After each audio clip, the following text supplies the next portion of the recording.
하나님 말씀 디모데전서 3장 15절입니다.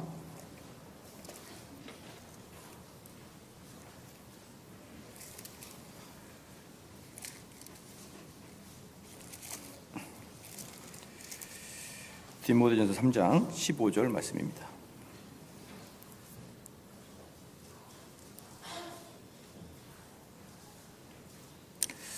디모데전서 3장 15절 말씀 봉독해 올리겠습니다. 만일 내가 지체하면 너로 하나님의 집에서 어떻게 행하여야 할 것을 알게 하려 함이니 이 집은 살아계신 하나님의 교회요 진리의 기둥터이니라. 아멘. 오늘 벨직 신앙고백서 한번 보겠습니다. 제일 처음이죠. 제일 처음.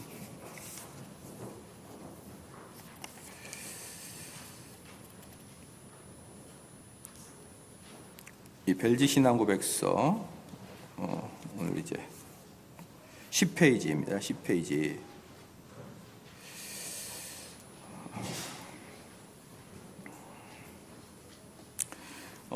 이제 우리 벨직 신앙고백서 오늘은 챕터 1장이 나가는 게 아니라 서론을 말씀을 드리겠습니다. 서론을 말씀을 드리고, 그럼 왜 우리가 이 주일날이면 이렇게 꼭 교리를 공부해야 되느냐? 이게 중요하죠. 그래서 유럽, 아까도 말씀드렸죠. 유럽 교회에서는, 유럽 개혁교회에서는 세 가지 교리를 공부합니다. 그걸 새 일치 신조 이렇게 얘기해요. 새 일치 신조. 하이델베르그, 도르트 신조, 벨직 신앙고백서. 이걸 새 일치 신조라 이제 이렇게 이야기하고, 이것들을 유럽 개혁교회는 계속 이야기하고, 그 다음에 영미 청교도들은 웨스트민스터 신앙고백서 및 소유리문답, 대유리문답 이렇게 이제 합니다.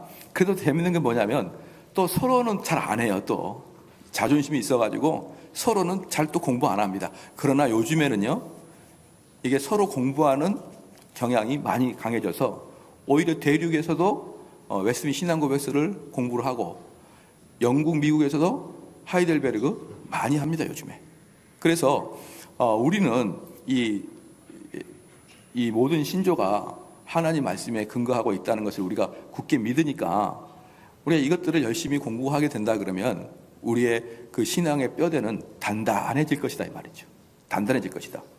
그러면 그렇다고 쳐도 매주에 성경 설교 시간에 이렇게 하는 게 좀 어색하지 않나? 주일날 오후 예배 시간에 이렇게 하는 거 좀 어색하지 않나? 이제 그런 분들이 이제 있어서 말씀을 드릴게요. 이제 이분들이 이제 주로 이제 생각하는 게 뭐냐면, 이 교리하고 성경의 권위를 어떻게 두느냐 이거예요. 뭐 상식적으로 생각하면 교리는 성경 아래에 있다 이렇게 생각을 하게 되잖아요. 그러니까 교리는 성경 아래에 있다라고 생각하게 되면은 굳이 오후 예배 교리를 공부할 이유가 없는 거예요. 성경을 공부하면 되는 것이지. 바로 요 문제. 그래서 이 교리와 성경의 권위를 똑같이 두느냐, 아니면 교리를 성경의 아래에 두느냐, 이 싸움이 일단 여러분이 하고 넘어가야 될 부분이에요. 요 싸움에서 교리를 성경의 아래에 둔다라고 하면은 이제 그때부터는 뭐가 됩니까? 교리를 굳이 공부할 필요는 없다. 그러면 제가 성경과 교리는 똑같다, 아주 그 권위는 똑같다라는 것을 제가 좀 이야기를 해드릴게요. 오늘 제가 오전 예배 설교할 때 로마에 있는 교회가 아마도 베드로의 설교에 의해서 되었을 것이다 이렇게 이야기를 했고, 아마 그게 개혁교회 목사님들은 대체적으로 그렇게 이야기할 것이다 라고 말씀드렸죠. 근데 그게 합당한 추론이에요. 합당한 추론. 대단히 합리적인 추론이다. 정확히 뭡니까? 정확하게 딱 꼬집어서 말할 수 있는 건 아니다는 거예요. 그래서 성경 66권을 정확하게 하나님이 요구하시는 방식대로 설교를 할 수 있는 사람은 전 세계에 아무도 없다. 성경 본문은 정확하게 설교해 낼 수 있는 사람이 없다. 때로는 다소간의 차이는 있어도 오류와 왜곡이 있을 수가 있다. 얼마든지. 그래서 나중에 문건을 보니까 베드로에게 은혜를 받은 사람이 아니라 다른 사람이 로마 교회를 만들었다라고 나온다 그러면은 제가 최소한 오늘 오전에 설교했던 부분, 그 부분은 오류란 말이에요. 예를 들어서. 그렇기 때문에 설교에 오류가 없다. 이것은 있을 수가 없는 일이고요. 누구든지 오류가 있을 수 있고 누구든지 성경을 왜곡할 수가 있습니다. 그러면 성경을 왜곡했을 때, 성경을 잘못 해석했을 때 어떤 일이 발생하느냐? 그저 그런 일이 발생할 뿐이에요. 잘못했나 보다. 목사님이 좀 잘못 해석했나 보다. 이렇게 지나가지. 그 매주마다 성경을 설교를 해가지고 잘못한 것을 잡아내서 이 목사가 성경을 자꾸 이상하게 해석하네? 이러면서 목사를 쫓아내지는 사실 않죠. 그런데 교리는 틀리면 쫓아냅니다. 삼위일체 교리를 틀리면 쫓아내요. 이신칭의 교리가 이상해지면은 이단으로 칭의받습니다. 그래서 성경을 때로는 오류를 범하고 왜곡했을지라도 용서가 되는 반면에 교리는 용서가 안 돼요, 여러분. 어떻게 생각합니까? 그러니까 우리 머릿속에 이 교리가 별것이 아니네 그런 생각을 확 쥐어버려야 됩니다. 완전히 없이. 성경과 교리는 똑같습니다. 오히려 우리의 창세기부터 요한계시록까지의 그 핵심적인 이야기를 모아놨기 때문에 훨씬 두렵고 떨린 마음으로 접근해야 될 부분이 교리예요. 교리의 왜곡은 목사의 목을 당강 잘라낼 수가 있습니다. 그런 의미에서 로이드 존스 목사님이 쓴 글을 제가 읽어드릴게요. 로이드 존스 목사님이 누구간데 그러느냐라는 이야기를 안 하시길 바랍니다. 최소한 20세기는 로이드 존스 목사님의 해예요. 20세기 한 100년은. 그보다 더 뛰어난 목사는 없었습니다. 그 로이드 목사님이 그리고 또 우리 한국교회에 엄청난 지대한 영향을 미쳤고요. 많은 목사님들이 그분의 책을 읽고 영향분을 받아왔고, 심지어 저희 원로 목사님 서재에도 옛날 누리끼리 한 거의 50년 전에도 로이드 목사님 책이 번역되어 있었더라고요. 저는 깜짝 놀랐어요. 그러니까 그게 무슨 말이냐면 저희 부모님 시대 때 목사님들도 로이드 목사님 책을 읽고 자라왔고, 저도 신대원 가서 로이드 목사님 책을 읽고 자라왔고, 그래서 20세기는 로이드 목사님보다 더 한국교회 목사들에게 영향을 끼친 사람은 없다. 그러면 그 목사님이 뭐라고 썼냐 그러면, 사도행전을 읽고 초대 그리스도인 설교자들의 설교를 한번 관찰해 보십시오. 그들이 무슨 일을 했습니까? 그들은 본문을 취해 헬라어와 히브리어로 그 본문이 정확하게 어떤 의미를 갖는지 제시하고 분석하는 등의 일을 하지 않았습니다. 이렇게 얘기하는 거예요.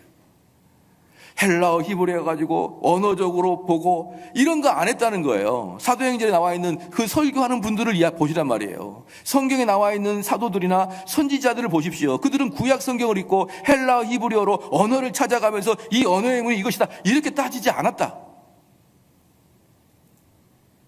물론 학문을 할 때는요, 언어가 가장 중요하죠. 헬라어, 히브리어가. 그러나 설교는 또 다릅니다. 그래서 로이드 존스는 그렇게 이야기합니다. 그 본문이 정확히 어떤 의미를 갖는지 제시하고 분석하는 등을 일을 하지 않았습니다. 절대로 그렇게 하지 않았습니다. 그들이 설교하는 방식은 교리를 선포하는 것이었습니다. 네. 그들은 로이드 존스가 말씀하기를 신약 성경에 나와 있는 사도행전이나 이런 사람들의 볼 때 그들은 무엇을 선포했느냐? 교리를 선포했다. 헬라어로 히브리어로 성경 본문을 주해하고 주석하고 그런 거 안 했다. 교리를 선포했다. 그들에게는 메시지가 있었고 그것을 백성에게 제시했다. 여기서 말하는 로이드 존스의 메시지는 교리를 이야기하는 거죠. 그들에게 메시지가 있었고 그것을 백성에게 제시했고 그들은 이것이 교리라는 것을 보여주기 위해, 여기서 저는 충격적이에요. 이분이 이렇게 쓴 게, 그들은 이것이 교리라는 것을 보여주기 위해 성경을 사용했다 이렇게 얘기한 거예요. 예.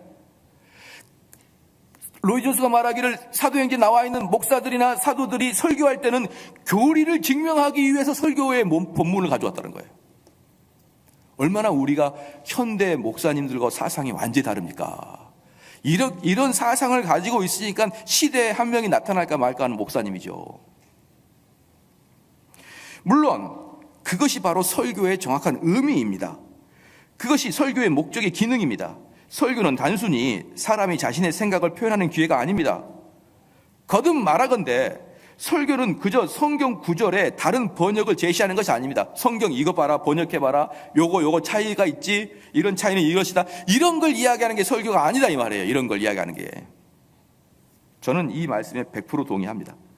거듭 말하건대 설교는 그저 성경 구절에 다른 번역을 제시하는 것이 아닙니다. 그렇지 않습니다. 설교의 목적은 진리를 회중에게 전해주는 것이고, 사도들은 설교의 본질적인 역할인 그것을 했습니다. 로이저스 뭐라 합니까? 진리를 전달하는 것인데 그 진리가 뭐예요? 앞에서 꼭 이어나오면 교리라는 거예요. 진리는 교리 체계로 전달되게 되어 있습니다.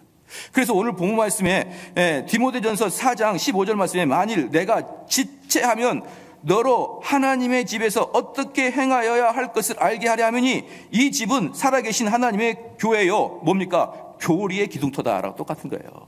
교리의 기둥터다. 그런데 얼마나 많은 경우에 일반적인 상식 가지고, 그러니까 청교도나 이런 개혁주의에 대한 이해가 없이 일반적인 상식을 가지고 접근하면 딱 뭐가 됩니까? 야, 교리는 성경 아래잖아, 이렇게 딱 나오게 되는 거예요. 그러나 진짜 이 복음을 알고 있는 사람, 진짜를 아는 사람들은 교리를 전달하기 위해 설교 본문을 사용했다 이렇게 얘기합니다. 어떻습니까? 완전히 상상을 초월하죠. 이런 아이디어가 바뀌어 있지 않는 상태에서 설교를 들으니까 설교가 따분하고 고리타분하고 그 소리가 그 소리고 그러는 거예요. 자, 신약 서신서들을 예로 들어봅시다. 서신서가 무엇입니까? 이 서신서들에는 몇몇 위대한 교리를 강조하고 역설하고 있는 것입니다. 특정한 교회들에게는 특별히 그렇게 해야 할 필요성이 있었습니다. 그래서 서신서 저자들은 교리를 취해 그것을 실제적인 방식으로 적용했습니다. 여러분은 그들이 언제나 교리를 표현하고 설명하는데 관심이 있었음을 발견할 수가 있습니다. 이런 교리를 여러분 공부해 보셨나요? 안 해봤잖아요. 아이 목사님, 우리가 일평생 살면서 그걸 좀 하지 않았을까요? 좀 하지 않았을까요? 묻는 게 안 했다는 뜻이에요. 교리는 공부하면 분명히 교리라고 공부가 되는 거예요. 중학교 다닐 때 2차 방정식 배웠니? 그러면 배우지 않았을까요? 걔는 2차 방정식을 한 번도 모르는 거예요. 우리는 분명히 알아요. 2차 방정식 배운 걸 압니다. 그것처럼 분명하게 교리를 배워야 됩니다. 그러지 않으면 저희들은 전적 타락한 존재이므로 마음 놓고 성경을 휘젓고 내 뜻대로 해석하고 말아요. 휘젓고. 그리고 사도들은 그 교리를 설명하기 위해서 구약의 성경 구절을 응용한 것이고, 보십시오. 사도 바울 같은 경우도 어떻습니까? 사도 바울과 같은 경우도 할례가 아닌 은혜로 구원을 받는다는 것을 증명하기 위해서 창세기부터 탈탈 뒤져가지고 아브라함도 가져오고 모세도 가져오고 그러잖아요. 믿음으로 말미암아 의롭게 된다는 이 신칭의를 설명하기 위해서 구약을 탁탁 뒤져서 가져오지 않습니까? 구약을 차근차근 설명해내는 게 아니고 바로 이러한 것들이 교리인데, 이미 교리를 공부하는 교회는 한 군데도 없어졌어요. 한 군데도. 어떻게 된 게 착 사라져 버렸습니다. 이 교리가 어떻게 해서 나왔느냐? 2000년 역사 내내 사람들이 참된 진리를 공격할 때마다 진리에 속해 있던 계열들이 그것을 막아내기 위해서 교리를 차근차근 만들었는데, 이제 근 100 몇십 년, 200년 사이에 지구상에서 교리를 공부하는 교회가 거의 사라졌다. 무슨 뜻인가요? 이게 2단인지 3단인지 못 모르겠다 이제. 우리나라에서도요, 사랑하는 성도 여러분, 우리나라에서도 2000년 역사상 계속 2단이라고 말했던 것들을 버젓이 하더라도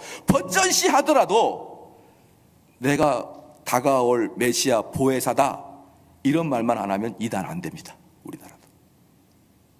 내가 예언하겠는데 2019년 2월 달에 지구 멸망이 온다 이렇게 아주 엉뚱하게만 안 하면요, 2000년 교회에서 계속 2단이라고 지정받았던 그것들이 한국 교회에서 버젓이 일어나고 있는데 누구도 그것을 2단이라고 말도 못하고 2단인지도 몰라요. 왜? 이미 교리의 장벽은 끝났으니까. 끝났으니까. 여러분, 이게 무시무시할, 가공할 두려움, 한국교회 껍데기만 있는 두려움. 그래서 우리는 매주마다 교리 공부를 또 하고 교리적 틀을 가지고 뭐하고 그걸 가지고 성경을 봐야 되고 이렇게 해야 되는 것입니다. 이렇게 해야 되고. 그리고 실질적으로 바울 서신은 전부 다 교리서고. 그러니 우리가 얼마나 이 교리를 열심히 공부해야 되느냐 이 말인 것입니다. 그래서 이제 교리를 공부하는 것은 그래서 첫 번째 성경을 올바로 이해하기입니다. 이 본문 자체를 어떻게 이해해야 되겠느냐? 그러기 위해서는 교리적 체계가 완벽해야 됩니다. 왜 그러냐 그러면요, 10사람이 있으면 10사람 다 자기들의 생각이 있는 거예요. 그럼 그 생각을 가지고 성경을 보게 되면 당연히 성경이 왜곡되게 보이지 않겠습니까? 그래서 네 생각 너 생각 없어, 그거 필요 없고 다 이분들이 만들었던 그 교리의 체계를 가지고 다시 성경을 봐야 된다라는 게 첫 번째입니다. 두 번째, 그러므로 말미암아서 뭡니까? 우리가 믿는 믿음의 내용을 제대로 진술할 수 있도록 미리미리 준비하라는 거예요. 자, 여기 보겠습니다. 왜 우리가 믿는 내용을 제대로 진술을 해야 되느냐? 이런 분들이 있거든요. 뭔가 신앙을 물어보면 말을 못하는 거예요. 말을 못하는데 누군가가 딱 해주면 맞아, 내가 그걸 말하려고 그랬어, 이런 분들이 있어요. 이분들은 정확하게 이 체계들이 머리에 딱 그 인격에 들어와 있지 않기 때문에 이게 단어도 어색하고 그 문맥의 흐름도 어색한 거예요. 그러니까 입술로 툭 튀어나오지 않는 거예요. 자, 이런 정도의 지식을 갖고 있다 그러면 여러분들의 인격은 그 길 못 갑니다. 그 길 가려면 선명하게 알아야 돼요. 선명하게. 그래서 내가 믿는 말을 미리 준비한다, 이 뜻은 뭐냐 그러면 누구든지 물어봐도 여러분들이 탁 체계를 가지고 이야기할 수 있는 정도의 체계를 갖춰놔야 됩니다. 그래야 그 바른 길, 그 진리의 길을 가든지 말든지, 가다가 좀 쉬든지 돌아가든지 그렇게 하는 것이지, 이야기해보라 아무 단어도 어색하고 논리도 어색하고 말도 못하고 웅웅 하다가 있으면 그 사람 머릿속에는 진리의 체계가 하나도 잡혀있지 않고 진리의 체계가 펑 뚫려 있으면 절대로 그 길 가지 못합니다, 여러분. 그래서 우리는 이 교리를 계속적으로 공부해야 되는 이유는 무엇입니까? 우리가 믿는 바가 무엇인지, 우리가 가야 될 바가 무엇인지 그것을 알기 위해서 우리는 교리를 체계적으로 공부해야 된다. 마지막 세 번째는 뭐냐 그러면 교리를 체계적으로 공부하면 모든 이단을 다 잡아낼 수 있습니다. 모든 이단을 다 잡아낼 수 있어요. 예. 왜냐 그러면요, 우리 성경에서도 이미 구약에서부터 시작해가지고 신약까지 공통적인 게 하나 있는 게 뭐냐면 거짓 선지자와 거짓 교사를 조심하라, 이거예요. 아합 시대 때도 있었고요, 에레미야 시대 때도 있었고, 심지어 신명기 시대에도 거짓 선지자를 조심하라 그랬고, 우리 예수님도 거짓 선지자를 조심하라 그랬고, 심지어 바울과 같은 경우는 뭐라고 했냐면 내가 떠나자마자 너희들을 해칠 이리가 다가올 것이다, 이렇게 얘기했었어요. 즉 무슨 말입니까? 예수님이 계시는 당시에도 거짓 선지자가 있었고, 바울이 가르치는 그 교회에도 거짓 선지자가 들어왔는데 삼송 제1교회에 들어오는 것은 그건 식은 죽 먹기죠. 그런 거짓 선지자가 누구냐? 신천지나 구원파가 아니란 말입니다. 거짓 선지자들은, 걔네들은 이미 들통난 선지자이기 때문에 그들을 거짓 선지자라고 하지 않아요. 뭐냐? 정확하게 체계를 가지고 있지 않는 교리를 가지고 있는 목사들이에요. 또는 구역장 또는 장로들인 것이에요. 이들이 슬슬슬 다른 걸 살짝살짝 가리키거든요. 살짝살짝. 100% 맞는 게 아니라 살짝살짝. 또는 이거여야 됩니다, 당위성을 그걸 수도 있고 이렇게 바꿔버려요. 많이 바꾸지 않아요. 살짝. 정대훈 목사님 말씀이 딱 맞는데 그러나 딱 그것만이라고 말할 수는 없고 이렇게 말하면서 딱 틀어요. 절대로 거짓 선지자가 있으면, 거짓 교사가 있으면 제 설교를 정면으로 반박하지 않을 거예요. 그러면은 들통나니까 어떻게 합니까? 다 좋은데 난 요 부분이 동의가 안 되는구나, 이렇게 이야기합니다. 그래야 먹히기 시작하거든요. 여러분, 이런 분들이 거짓 교사이기 때문에 거짓 교사가 그렇게나 2000년 내내 교회에 끊이지 않았고, 예수님 당시에도 바울 사도 당시에도 거짓 교사가 있었던 이유는 이런 식으로 살짝만 트는 자들이 있었기 때문에 2000년 내내 한 번도 끊긴 적이 없었던 겁니다. 자기들이 거짓 선지자인지도 몰라요. 그러나 가르친 건 다 좋은데 항상 그래요. 제가 제일 듣기 싫은 게 뭐라고 합니까? 제 이름 큰 대자는 좋은데 이자 대자 너무 싫어요. 다 좋은데 딱 이 부분이 좀 안 맞네. 그래서 그 부분으로 들어가서 모든 걸 다 부정해버립니다. 나중에 여러분 보십시오. 이게 거짓 선지자의 전형적인 특징이기 때문에 저희 교회에 있습니까? 없습니까? 얼마든지 있죠. 얼마든지 있을 수 있고 얼마든지 그런 분들이 들어올 수 있습니다. 그래서 우리는 정확하게 체계를 갖추고 배우면은 그 대자조차도 다 좋은데 라는 그 대자조차도 우리는 발견해낼 수 있어요. 장로님, 집사님, 권사님, 목사님 그거 아닌데요? 잡아낼 수 있습니다. 누가? 신앙고백서를 철저히 공부한 평신도가. 그러면 그 앞에서 누가 가짜를 설교할 수 있고 누가 가짜의 가르침을 가르칠 수가 있겠습니까? 사랑하는 성도 여러분, 이 교회의 거룩성과 이 교회의 경건성은 누구에게 달려있다고요? 여러분들의 어깨에 달려있는 거예요. 항상 배우고 항상 겸손하게 내 사상과 내 경험은 다 내려놓고 여기서 말하고 있는 대로 내 신앙을 다시 재정립해 나가야겠다, 이렇게 마음먹는 게 우리들이 돼야 될 것입니다. 그러면 이제 개요를 좀 보겠습니다. 10페이지 개요를 좀 보면서 읽어보겠습니다. 개혁주의 교회에서 가장 오래된 표준 신앙 고백을 말하자면 벨직 신앙 고백이라고 하겠습니다. 벨직 신앙 고백서는 1561년에 만들어졌어요. 1561년에. 개혁주의 교회에서 16세기 화란에서는 천주교 정권에 의하여 개혁교회가 심한 박해를 받았는데, 이러한 때에 개혁주의자들은 그 박해에 대항하면서 오직 성경에서 주장하는 참된 진리를 외친 것입니다. 1561년 화란의 개혁교회는 교회가 핍박받고 있는 상황에서 벨직 신앙고백서를 작성한 것입니다. 여러분, 이 신앙고백서요, 하이델베르도 마찬가지고 그리고 벨직 신앙고백서도 마찬가지고, 벨직 신앙고백서가 1561년에 공인됐거든요. 이거 순교당하면서 쓴 겁니다. 순교당하면서. 그냥 신학자가 컴퓨터 앞에 앉아가지고 커피 한 잔 먹고 쓴 거 아니에요. 죽음의 앞에서 쓴 거예요. 죽음 앞에. 함부로 가볍게 취급하면 안 됩니다. 모든 신앙 고백서는요, 그동안에 우리가 천주교에서 배웠던 것을 다 뒤집어야 되고 새로운 체계를 만들어야 되기 때문에 그 체계를 만드는 것 자체도 어렵지만 목숨을 담보로 잡고 만들었던 내용입니다. 그리고 여기 나왔던 가이오 드 브레스, 다른 말로는 귀원 드 브레, 이렇게 이야기를 합니다. 다른 말로는, 프랑스 말로는. 그런데 이 사람도 순교를 했습니다. 이 사람도. 자, 이들이 선언은 진리를 위해서라면 등에 채찍을 맞아도, 혀가 칼로 잘려도, 입을 지지고 막아도, 우리 온몸이 불살라지더라도 진리를 양보할 수 없다라 하며 어떠한 박해에서도 진리를 포기하지 않고 선포한 것이에요. 이건 단지 문장이 아니라 실제로 그랬다니까요, 당시에. 그러니까 가끔 가다가 이렇게 말하는 분들이 있어요. 목사님, 아니 그래도 그들도 사람이고 나도 사람이고. 이들은 목숨 걸고 믿고 목숨 걸고 연구했던 사람들이란 말이에요. 우리처럼 선선하게 그렇게 한 거 아닙니다. 이때 이들의 진리 선포는 약 2년 전 존 칼빈에 의해서 쓰여진 기독교 강요에 기본한 것으로 가이오 드 브레스라는 분에 의하여 1561년 공식적으로 주창됐다. 이 가이오 드 브레스, 자, 이 사람은 철저하게 칼빈주의파예요. 칼빈주의파. 그래서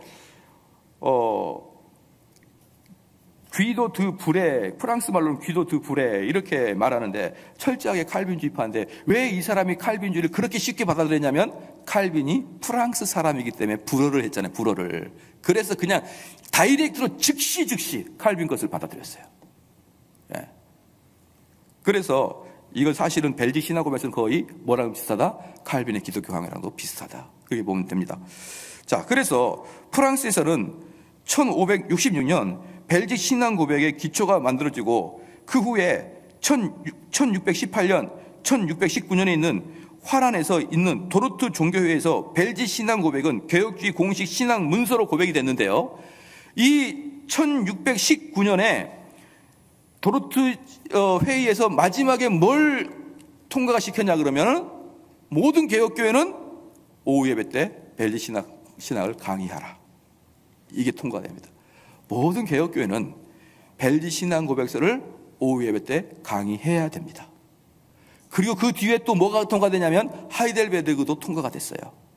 그래서 초창기부터 이러한 문건들을 교회에서 강의가 되게끔 장로교회는 만들어진 것입니다. 그럼 제11조 벨직 신앙 고백서의 역사적 배경입니다. 벨직 고백서는 순교자 가운데 한 사람인 가이오 드 브레스가 작성된 것입니다. 그는 카톨릭 신자였지만 그 당시 금서였던 성경을 읽고 개혁주의를 전파하다가 1567년에 순교를 당했습니다. 그가 고문을 당하며 쓴 처절한 편지는 우리에게 감동과 도전을 더해줍니다. 이처럼 벨직 신학서는 신학자의 책상물에 나온 것이 아니라 생사의 갈림길에 서서 작성된 것이고, 그러므로 벨직 신앙 고백서는 순교자의 신앙의 생명력을 표현한 문서입니다. 이 문서는 초대교회의 신앙 고백 기초 위에 세워졌고 칼빈주의 맥락 속에서 발전된 신앙 고백서입니다. 정치적인 배경을 보면 찰스 5세가 공적으로 개혁교회를 이단으로 선포하고 그를 처형하라는 칙령을 발표하고 대대적으로 개혁교회 성도들을 핍박하기 시작했고, 1523년 화란에서는 어거스틴파의 수도승이었던 헨리 보에스와 요한 애쉬가 브뤼셀에서 말뚝에 묶여 화형을 당하기 시작합니다. 그러니까 뭡니까? 벌써 이미 칼빈주의자들은 화형당하기 시작하고 있었다. 이미 칼빈주의자들은. 그러니까 하나 여기 한번 봐볼까요, 여러분? 우리는 순교자의 후손들이 바로 장로교예요. 감리교나 침례교들은요 별로 그들이 핍박받지 않습니다. 근데 실제적으로 순교한 자들은 종교개혁 이후에 우리 개혁주의고, 그 다음에 이단으로 치부돼서 죽은 애들은 제세례파이들이고, 우리가 복음을 바로 전하면서 죽은 사람들은 장로교도 선배들입니다. 우리 선배들이 그래요. 피를 흘리면서 죽어갔어요. 우리 신앙생활 정말 제대로 해야 됩니다. 어릴 때 TV 볼 때 전우라는 영화 TV 보셨죠? 전우 어릴 때 많이 봤어요. 그 나신찬이가 나왔어요. 그럼 걔는 어때요? 그냥 그 포탄이 쏟아지는 그런 데를 이렇게 막 포복을 해가지고 가서 대포도 깨고 막 그러거든요. 그 전우 영화를 딱 보고 그 다음에 저희들은 수박을 딱 써요. 수박을 딱 파가지고 써. 그래가지고 막 물 흘릴 때 또 기어가. 우리 머릿속에는 뭐예요? 막 포탄이 왔다 갔다 하고 연기가 자욱한데 실제로는 장난이잖아요. 근데 지금 저는 신앙이 장난이 아닌가 싶어요. 머릿속에는 정말 진리를 막 그러는데 실제로는 장난이야. 죽지도 않고 공격도 안 당하고 아무것도 안 해요. 이거 어떻게 된 겁니까? 우리는 장난이 아니고 우리는 뭐예요? 우리는 실전입니다. 실전이에요. 제가 군인이라는 게 제가 좀 안 좋아하는 게 하나 있어요. 군인. 왜 제가 군인을 좀 안 좋아하냐? 군의 거의 대부분 99.9%는 실제 일어나지 않는 일이잖아요. 일어난 일을 가상해서 훈련하고 가상해서 하잖아요. 근데 만약에 진짜 일어나면 큰일이죠. 그렇기 때문에 군은 거의 대부분 가상의 일을 하는 게 군인이에요. 경찰은 어때요? 실제로 들어가잖아요. 실제로 살인사건, 실제로 강도사건, 거기 들어가서 범인을 때려잡기 때문에 경찰이 훨씬 긴장이 강하죠. 제가 지금 말씀드린 것이 뭐냐면 우리 신앙이 가상이 아니냐, 가상이. 정말 우리가 이분들의 신앙을 이어받는다 그러면 한국교회가 타락할래야 타락할 수가 없다. 절대로 그럴 리가 없다. 한국교회 걱정할 필요도 없다. 왜? 우리 교회만 제대로 하자. 정말 모든 사람들이, 여기 있는 지금 오후 예배까지 참석한 모든 사람들은 이 신앙을 정말 리얼리티로 생각하고 접근하자. 봅시다. 그래서 이런 핍박의 역사는 스페인의 필립 2세에 와서 더욱 심해져서 그 절정을 이룹니다. 그 당시 화란을 다스렸던 필립 2세는 신성 로마 제국의 황제였던 아버지 찰스 황제처럼 카톨릭의 열렬한 추종자였다. 저는 이 번역본이 좀 마음에 안 들어요. 이 번역본이 좀 마음에 안 드는 게, 아까도 가이오 드 브레스, 원래 귀도 드 브레, 이렇게 귀도 드 브레 이렇게 얘기해야 돼요. 좀 마음에 안 들어요. 찰스도 마음에 안 들어요. 뭡니까? 칼 5세. 필립 2세도 마음에 안 들어요. 펠리페 2세입니다. 그러니까 이 사람들이, 우리가 필립 2세라 그러면 잘 모르고 또 칼 황제라면 잘 모르는데, 찰스 황제라면 잘 모르는데 칼 5세 그러면 알겠죠. 칼 5세가 누구냐 그러면요, 스페인의 왕이에요. 스페인의 왕이면 합스부르크 왕가입니다. 그 당시에 최고의, 유럽에서는 두 개의 가문이 있었는데 한 가문은 합스부르크 가문이고 한 가문은 앙리 가문이에요. 이 두 개가 가장 라이벌인데 그 중에서도 합스부르크 가문이 가장 권세가 셌죠. 그런데 이 합스부르크를 통해서 스페인을 다스리고, 그 다음에 독일의 왕도 되고, 그 다음에 신성 로마 제국의 황제까지 됩니다. 칼 5세가 어마어마한 그리스죠. 그렇게 능력이 강력한 사람이 누구를, 이 개혁주의를 핍박하고 죽이려고 하는 거예요. 비교가 안 되죠. 엄청난 권세가 이제 막 자생한 개혁교회를 싹을 잘라버리려고 하니까. 근데 그만 그러는 게 아니라 그 아들도, 필립 2세도 신성 로마 제국의 황제였던 아버지 찰스 황제처럼 카톨릭의 열렬한 추종자였습니다.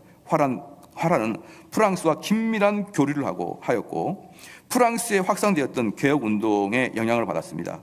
종교개혁의 움직임을 귀찮게 여겼던 필립 2세는 종교개혁을 근절하기 위해 스페인의 탄압이라는 종교 고문 제도를 도입하였고, 역사학자는 그 탄압을 이렇게 설명했습니다. 자연의 모든 위대한 힘이 이 핍박에 동원되었습니다. 불은 사람을 태우는데, 물은 사람을 수장시키는데, 공중에 사람을 매다는데, 흙은 사람을 생매장시키는 데 사용되었습니다. 필립 2세는 개신교인을 살려두기보다는 화란을 초토화하는 것이 더 낫다고 생각했습니다. 이런 데서 신앙생활하면 정말 아마 힘들 거예요. 근데 여러분들이 낭만적으로 이렇게 생각하지 마십시오. 순교자가 있는 곳에 부흥이 있다. 천만의 말씀이에요. 거의 다 싹 쓸어버립니다. 거의 다 없어요. 만약에 순교자가 있는 곳에 부흥이 있다 그러면 왜 프랑스는 거의 다 카톨릭입니까? 거기서 얼마나 많이 죽었는데, 개신교인들이. 거기가 그럼 전부 다 개신교가 부흥을 해야죠. 그러니까 이상적으로, 낭만적으로 접근하지 말란 말입니다. 싹이 그냥 다 잘라버립니다. 다 잘라버려요. 그래서 여기에서도 하마터면 개혁교회 끝장날 뻔했습니다. 끝장날 뻔했어요. 그래서 따라서 필립 2세는 아래서 순교당한 개혁교회 성도의 숫자는 10만 명 가량 되었습니다. 이는 초대교회 때 로마 황제 아래서 순교당한 성도들보다 더 많은 숫자가 요 벨직 신앙 고백서를 믿고 고백하다가 죽었어요. 그러나 하나님의 섭리는 이런 핍박 속에서도 화란의 참된 개혁교회들이 많은 열매를 내도록 역사했습니다. 사랑하는 성도 여러분, 원래 머리가 좋은 애들이 어디에 살았냐면 북쪽에 살았습니다. 북쪽에 머리가 좋은 사람들이. 그리고 이 남쪽에 사는 사람들은 전반적으로 좀 덜 떨어져 있었고요. 그래서 이제 머리가 좋은 사람들이 북쪽에 있고 이러다 보니까 기독교도 훨씬 더 잘 받아들였어요. 왜냐 그러면 우리나라 초창기 때 기독교는 엘리트들이 받아들였거든요. 영어도 배우고. 그래서 기독교를 훨씬 북쪽이 많이 받아들여가지고 평양을 동양의 예루살렘 이렇게 표현했었어요. 그렇죠?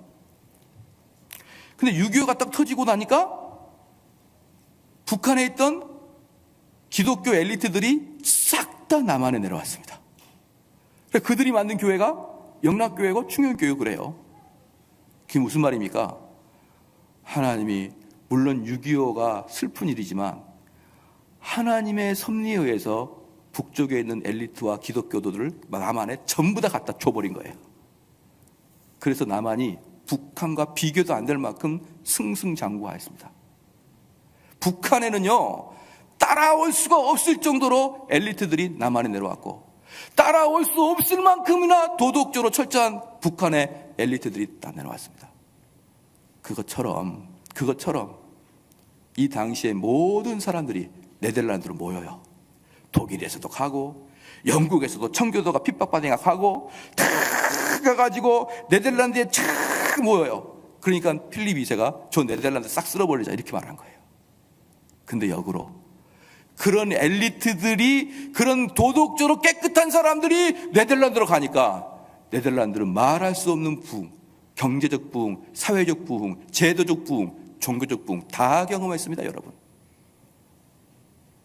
이와 같은 순교의 분위기 속에서 아드리안 사라비아와 모데투스와 윈켄의 도움을 받아서 가이오 드 브레스가 프랑스어로 1561년 벨직 신앙 고백서를 작성하였고, 후에 엔트랩의 왈룬을 나중에는 그 벨직이라고 표현할 수도 있어요. 또 부르주의 프랜시스 주니우스에 의해서 좀 더 분명한 칼빈주의적 정신이 포함된 형태로 완성되었습니다. 벨직 신앙 고백의 가치는 개혁주의 교회 안에서 매우 중요한 위치를 차지하고 있는데, 그 이유는 벨직 신앙 고백서는 1566년 웬트헵 회의와 1568년 베셀 회의에서 공식적으로 채택되고, 더 공적으로 채택된 것은 1571년 엠덴 총회와 전국 도르트 총회, 미델부르그 총회, 그리고 마침내 1618년, 1619년에 있는 도르트에서 하이델베르그 요리문도가 함께 교회에서 가장 중요한 신앙 고백서로 채택됩니다. 특히 도르트 총회에서는 이 신앙 고백서를 개혁교회 규범의 교리 하나로서 채택하였고, 모든 교회의 책임자는 반드시 이 고백에 서명하도록 규정했는 거예요. 그러니까 이제 우리도 이제 이걸 해야 됩니다. 뭐냐 그러면, 우리들도 이제 중직자가 딱 되려고 그러면 어떻게 해야 되느냐? 웨스트민스터 신앙 고백서에다 사인을 해야 돼요. 나 어떻게 사인하느냐? 이렇게 말하는, 사인 사인 양식이 있거든요. 그 양식을 잠깐 제가 읽어봤는데 뭐라고 써 있냐? 나는 이 교회 안수 집사로서 웨스트민스터 신앙 고백서에 나와 있는 내용을 성실히 가르칠 것이고, 웨스트민스터 신앙 고백서에 나오지 아니한 것들은 내가 말하지 않겠습니다. 웨스트민스터 신앙 고백서에서 나오지 아니한 것들은 말하지 아니하고 문서로 만들지 않겠습니다. 내가 만약에 그럴 경우는 제가 처벌을 받겠습니다. 이렇게 사인하는 거예요. 그래서 그 사인을 다 하고 개혁교회 중직자가 되는 겁니다. 그럼 뭐가 될까요? 다 있어서 회의할 때 뭐만 가지면 됩니까? 우리가 사인했던 그 서적을 가지고, 자, 웨스트민스터 신앙 고백서 32장 봅시다. 자, 이렇게 나왔습니다. 그럼 합의 끝. 얼마나 아름다운 공동체가 되겠습니까? 그러니까 지금 여기서도 뭐예요? 벨직 신앙고백서, 하이델베르그 신앙고백서다가 사인하는 거예요. 교회 목사님, 장로님, 안수집사님 사인해가지고 이 체계를 가지고 우리가 교회를 운영해 나갈 때, 여기에서 나와 있지 아니하는 어떤 말은 가르치지도 문서로도 만들지 않겠습니다. 예, 참 간단하죠. 이렇게 간단한 아름다운 공동체를 만들 수 있는데, 이런 것들이 소개가 안 되니까 그냥 말빨 센 사람, 실력 있는 사람들에 의해서 막 끌려가고 좌지우지 되고 그러는 거예요, 결국은. 좀 더 보겠습니다. 이와 같이 벨직 신앙 고백서는 개혁에서 매우 중요한 신학 고백서로 자리를 잡게 되었던 것입니다. 하나만 좀만 더 말씀드리고 마치겠습니다. 그러면 이제 이 당시에 뭐가 있었냐면, 이제 어떻게 이제 이 사람이 죽었느냐? 그 당시에 이제 개혁교회 이 벨지카라고 하는데, 벨지카가 어디냐면요, 지금의 네덜란드, 벨기에, 룩셈부르크 요 지역 전체를 벨직이라 그랬어요. 벨지카. 그렇죠? 그래서 거기를 지금은 베네룩스 3국이라 그렇게 이야기하고, 거기는 땅이 바다보다 낮아서 저지대 국가라고 얘기해요. 저지대 지역. 근데 그 지역에 이제 개혁주의 사람들이 쫙 모였는데, 그 당시에 이 드브레가 갈 때 그 지역 동네가 약 12,000명 정도의 사람이 살고 있었습니다. 12,000명 정도. 그 동네가 트루네에서 12,000명 살고 있었는데, 거기에서 드브레의 설교 들으러, 귀도 드브레의 설교 들으러 3,000명씩 왔습니다. 12,000명 동네에서. 여전히 카톨릭 국가인데 3,000명씩. 야, 정말 대단하죠. 그래서 그분을 네덜란드의 황금의 입이라 이렇게 표현해요. 3,000명씩 와서 설교를 듣는데 이제 무슨 날이 있었냐 그러면 시편 찬송가를 부르는 날이 있어요. 시편 찬송가를 부르는 날이. 근데 그 시편 찬송가를 부를 때 이 3, 4천 명이 한 4천 명의 사람이 시편 찬송을 부르면서 어디로 가느냐? 카톨릭 성당 쪽으로 데모를 합니다. 그리고 카톨릭 성직자들이 살고 있는 동네, 카톨릭 귀족들이 살고 있는 동네로 시편 찬송을 부르면서 데모를 나갑니다. 몇 명이서요? 4천 명 가까이서. 그러니까 12,000명 동네에서 깜짝 놀라는 거죠. 그때 이 드불의 이 사람이 정말 화를 냈습니다. 그렇게 하지 마라. 너희들이 이렇게 하게 되면 화를 자초할 것이다. 그러니까 가뜩이나 데모를 하고 가뜩이나 정의를 외치고자 하는 젊은이들이 드브레를 엄청나게 싫어했어요. 야, 조금 말만 하고 실질로 개혁할 때는 뒤로 빼내? 이렇게 해버린 겁니다. 그래서 이들의 밀고에 의해서 드브레가 잡혀요. 드브레가 잡혔는데 그 집에 가보니까 찌빙글리 책, 칼빈 책, 루터 책, 멜랑이톤 책, 로마 카톨릭이 볼 때는 철저히 금서들이 가득 차고 있고 벨직 신앙고백서라는 책이 200권이 거기 있었습니다. 그래서 그걸 다 태우고 그걸 다 태우자 전 유럽에 벨직 신앙고백서라는 책이 있다는 소문이 나기 시작한 거예요. 그러면서 벨직 신앙고백서가 만인들 앞에 등장할 때가 바로 그때예요. 그래서 드브레는 결국 순교를 하고 말죠. 저는 이제 우리 이번에도 보니까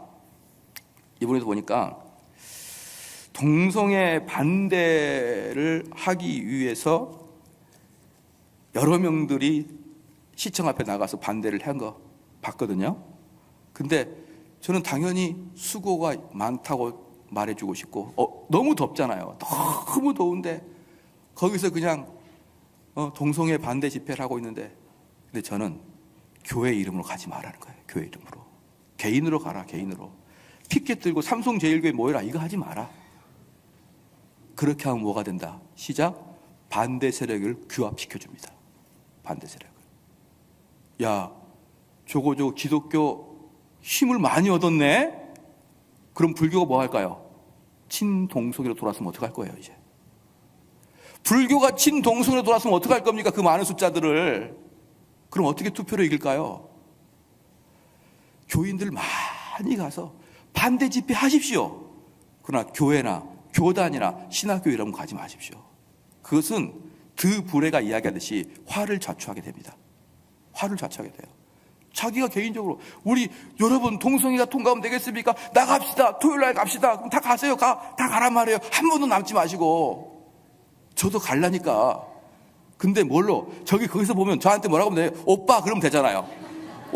아저씨 그러면 되잖아요. 뭘 목사님 이리 오세요. 권사님 가세요. 이러지 말고 오빠 이러면 가자. 이렇게 하면 될 텐데 막 현수막에다 쓰고 모여라. 삼성제일교회 쓰면 어때요? 스님들이 놀랜다니까요.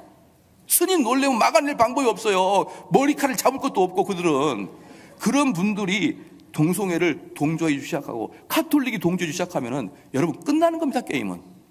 지혜롭게 하잖아요. 지혜롭게. 이 드브레도 결국은 뭐예요? 이 망나니 같은 젊은이들이 데모할 때 그렇게 하지 마라. 그것은 너희들의 화를 자초한다.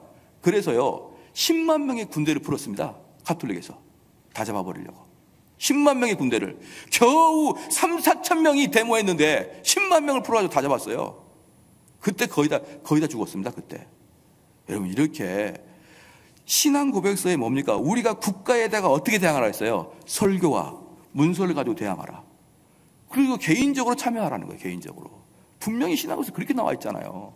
근데 개혁주의 하는 분들도 어떻게 그렇게 현수막을 들고 나가냐고요. 가가지고 아니 거기 가지고 왜 통성기도를 하시냐고요. 무섭게. 막 통성기도해요. 그러면은 다다다 통성기도 하는 게 아니라 먹고 방언도 한단 말이에요. 다다다 그러면은 아유 쟤는 통성기도 더 무섭네. 그렇게 할 거 아니에요. 일반인들이 동성애보다 더 무서워 쟤네들은. 여러분 이렇게 하지 말고 정당하게 시민으로 나가요. 정당하게. 예? 정당하게 시민으로 나가서 그들에게 시민으로서 가는 것이지 교회 이름이나 목사의 자격이나 이런 걸로 가는 게 아니에요. 우리 기도하겠습니다.